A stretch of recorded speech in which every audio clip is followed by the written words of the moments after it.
Praise the lord.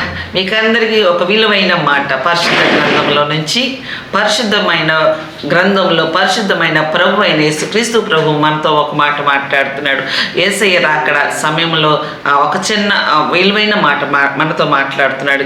1వ కొరింథీయులు రాసిన పత్రికలో 31వ వచనంలో ఉంది, 11వ అధ్యాయంలో. ఏంటిదంటే, అయితే మనలను మనమే విమర్శించుకొనిన ఎడల తీర్పు పొందకపోదుము.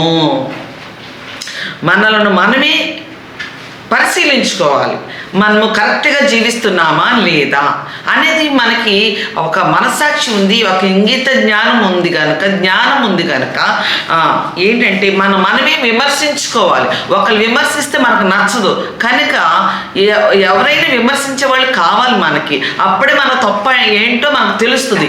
కానీ మన మానవత్వం బుద్ధి ఏంటంటే, ఒకరిని విమర్శిస్తే మనకి ఎక్కడ లేని రోషం, పౌరుషం, కోపం వచ్చేస్తుంది. వాళ్ళని కొట్టేంత, ఏదో ఒకటి చేయాలన్నంత కోపం. కానీ వాక్యము ఆయన పరిశుద్ధాత్మ దేవుడు అంటున్నాడు, మిమ్మల్ని మీరే విమర్శించుకోండి, మిమ్మల్ని మీరే పరిశీలించుకోండి. ఒకరు మిమ్మల్ని విమర్శించడం కాదు, కానీ మిమ్మల్ని మీరు విమర్శించుకున్నట్లయితే నా సన్నిధిలో ఆఖరి దినములు, తీర్పు దినములు మీరు తీర్పు పొందకపోదురు, మీరు రక్షించి పరలోకంలో నాతో పాటు జీవిస్తారు అని ప్రభు మనకు చక్కటి విలువైన మాట చెప్పి ఉన్నారు. యేసు నామమున మహిమ కలుగును గాక. ఆమేన్.